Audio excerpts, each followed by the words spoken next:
अध्याय का नाम है चतुर्भुजों को समझना।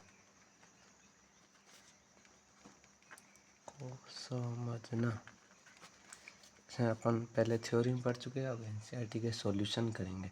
इसमें पहला सवाल है, जो आपको आकृतियाँ दे रखी है उनमें से बतानी साधारण वक्र कौन से, साधारण बंद वक्र कौन से, बहुभुज कौन से, उत्तल बहुभुज और अवतल बहुभुज।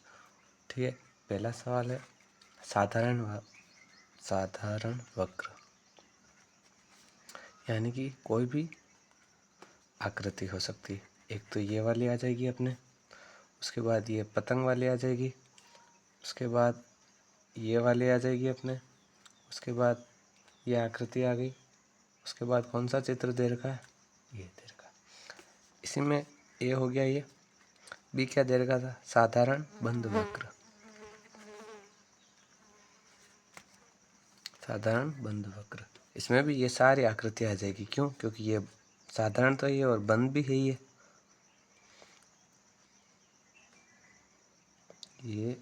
सारे आ गए।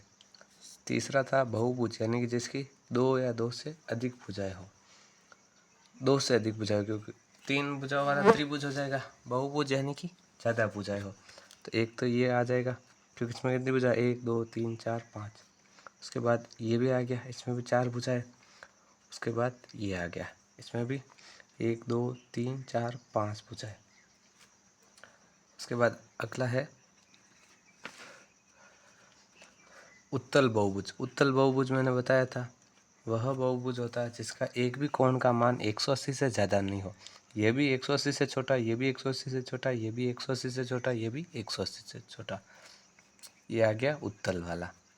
उसके बाद ई क्या था, अवतल। अवतल में यानी कि अवतल बहुभुज क्या होता है, जिसमें कम से कम एक कोण का मान क्या हो, 180 से ज़्यादा हो। अपन जानते हैं ये 90 का हो गया, ये 90 का हो गया, लेकिन ये वाला कोण होगा ना, ये 180 से ज़्यादा है, तो ये क्या हो गया, अवतल आ गया। इसी प्रकार इसमें भी बनने वाला एक कोण का मान क्या है, 180 से ज़्यादा है। दूसरा प्रश्न है विकर्ण बताने। आकृतियों में क्या बताने, विकर्ण कितने होंगे। पहला दे रखा उत्तल चतुर्भुज। उत्तल चतुर्भुज ये आ गया, उत्तल यानी कि अपन एक प्रकार से समांतर चतुर्भुज ले सकते हैं, ए बी सी और डी। अपन जानते हैं, अब इसमें ए और सी एक विकर्ण बन जाएगा और बी और डी एक विकर्ण बन जाएगा। तो इस पहले ए में उत्तल चतुर्भुज में कितने विकर्ण हो जाएंगे, 2। कितने विकर्ण हो जाएंगे, 2 उत्तल में। बी दे रखा है समषटभुज। समषटभुज, षड यानी होता है 6 भुजाओं वाला, सम यानी बराबर, यानी कि वह आकृति जिसकी 6 भुजाएं हो बराबर। ये वाला हो जाता है 1 2 3, 1 2 3 4 5 6। इसमें पूछा है, अब इसमें भी अपन जानते हैं विकर्ण यानी कि दोनों किनारे वाले बिंदुओं को मिलाना। ये वाले मिला दिए, ये वाले बना दिए। उसके बाद ये वाला बन रहा है, उसके बाद ये वाला बन रहा है। तो कितने विकर्ण हो गए, 1 2 3 4 5। इसमें देखो सबसे पहले थे ए डी वाला विकर्ण, उसके बाद है ए ई वाला विकर्ण, ए ई वाला। उसके बाद है बी और डी वाला विकर्ण, बी और ये डी ऊपर है ये वाला विकर्ण। उसके बाद है बी एफ वाला विकर्ण, ये बी और एफ ऐसे वाला विकर्ण। उसके बाद है एफ और सी वाला विकर्ण, ये सीधा वाला विकर्ण। उसके बाद है एफ और बी वाला विकर्ण, ये रहा एफ और बी वाला विकर्ण। उसके बाद है ए और सी वाला विकर्ण, ए और सी वाला विकर्ण। उसके बाद है ई और सी वाला विकर्ण, ये रहा ई और ये रहा सी। उसके बाद है एफ और डी वाला विकर्ण, यानी कि इसमें 2 बार तो ऐसे त्रिभुज बन रहे ये वाले। उसके बाद एक बार ऐसे बन रहा है, उसके बाद एक आड़ा खींच रहा है। तो 3 3 6 3 3 6, और ये जो बीच वाली लाइन कॉमन है इसमें, तो 3 3 6 2 8 और 1 9, 9 ही हो गए, 9 विकर्ण हो जाएंगे। उसके बाद त्रिभुज में पूछा है सी वाला, तो त्रिभुज में एक भी विकर्ण नहीं होगा, क्योंकि किनारे से मिलने चाहिए, तो त्रिभुज में 0 विकर्ण हो जाएंगे। अगला सवाल है उत्तल चतुर्भुज के कोणों का योगफल ज्ञात करना है। यदि उत्तल नहीं हो चतुर्भुज तो ज्ञात करना।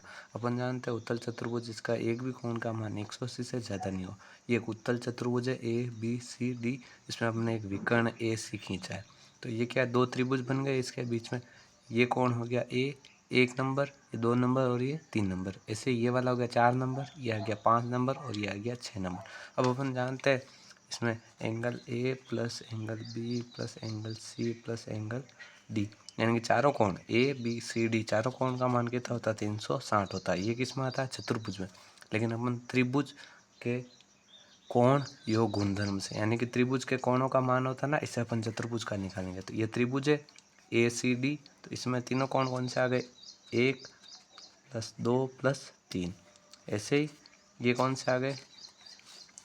4 5 6, तो कोण 4 कोण 5 कोण 6। तो अपन जानते हैं त्रिभुज के तीनों कोणों का मान कितना होता है? 180। इस त्रिभुज के तीनों कोण का मान भी कितना आएगा? 180। तो बराबर कितना आ गया? 360।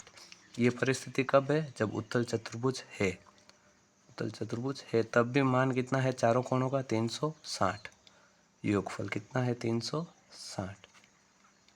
उसके बाद इसमें इन्होंने देर का उत्तर नहीं हो, उत्तर नहीं हो। अब अपन देखते हैं, यानी कि एक प्रकार से एरो टाइप वाला निशान बनाना है। ये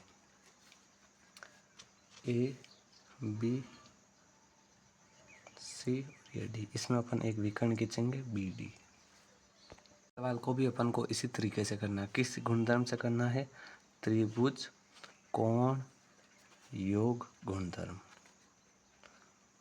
दो त्रिभुजों का मान एक चतुर्भुज के बराबर होता है। जैसे ये अपना एक चतुर्भुज बन रहा था पहले 4 भुजा वाला, 1 2 3 4, लेकिन बीच में अपन ने विकर्ण बी डी खींचा तो इससे 2 त्रिभुज बन गए। एक तो बन गया ए बी डी और एक बन गया बी सी डी। अब इसमें ये कोण तो है 1, ये 2, ये 3, ये 4, ये 5 और ये 6। अब अपन जानते हैं कि त्रिभुज ए बी डी प्लस त्रिभुज बी सी डी, दोनों को जोड़ेंगे तो अपने आना चाहिए। तो ए बी डी का कितना मान आ जाएगा? कोण 1 प्लस कोण 2 प्लस कोण 3, इधर आ जाएगा कोण 4 प्लस कोण 5 प्लस कोण 6। इन तीनों का मान भी कितना आ जाएगा? 180, क्योंकि त्रिभुज के तीनों कोणों का मान कितना था? 180।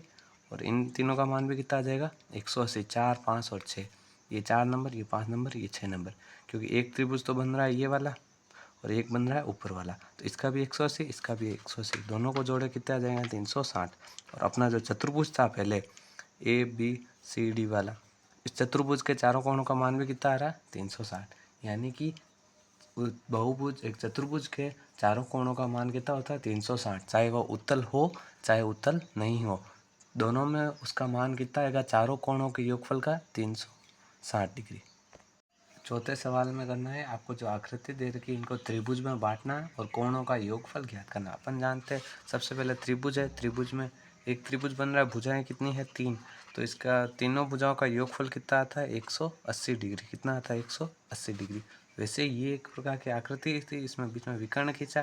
त्रिभुज कितने बन गए? 2। कितने बन गए? 2। तो 2 × 180 डिग्री, तो टोटल कितना आ जाएगा? 360 आ जाएगा।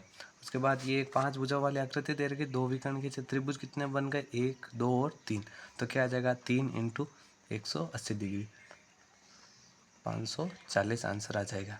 उसके बाद ये भी एक 6 भुजाओं वाली आकृति दे रखी थी, ये 5 भुजाओं वाली, ये 4 भुजाओं वाली और ये 3 भुजाओं वाली थी।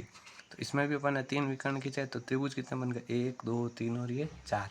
तो 4 को किससे गुणा करेंगे? 180, क्योंकि एक त्रिभुज का मान 180 होता है, तो 4 त्रिभुज का कितना हो जाएगा? 0 का 0, 18 का पहाड़ा 4 बार बोलेंगे, वो इतना 720। कितना आ जाएगा? 720 डिग्री। इसी में एक सवाल दे रखा है जिसमें भुजाओं की संख्या दे रखी है और बहुभुज का कोण योग दे रखा है।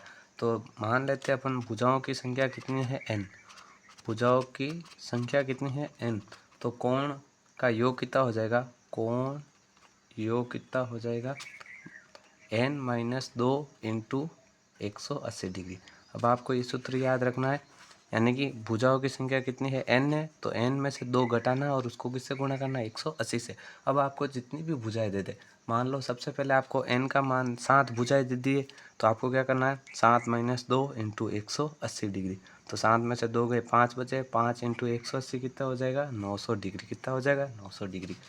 ऐसे ही आपको n का मान कितना दे रखा? 8 दे रखा है, तो क्या करेंगे? 8 में से 2 घटाना और 180 से गुणा करना। 6 को 180 से गुणा करेंगे तो आ जाएंगे 1080 डिग्री। उसी के बाद n का मान दे रखा है 10, तो 10 में से 2 घटाएंगे और गुणा किससे करना है 180 से। तो 10 में से 2 घटाए 8 बचे, 8 इंटू 180 डिग्री तो कितने आ जाएगा 1440 डिग्री। उसके बाद चौथा तो ये दे रखा n भुजाएं दे रखी है तो क्या आ जाएगा n-2 इंटू 180 डिग्री। ये आपको याद रखना है, जितनी भी भुजाएं दे उसमें से 2 घटा के 180 से गुणा करना है।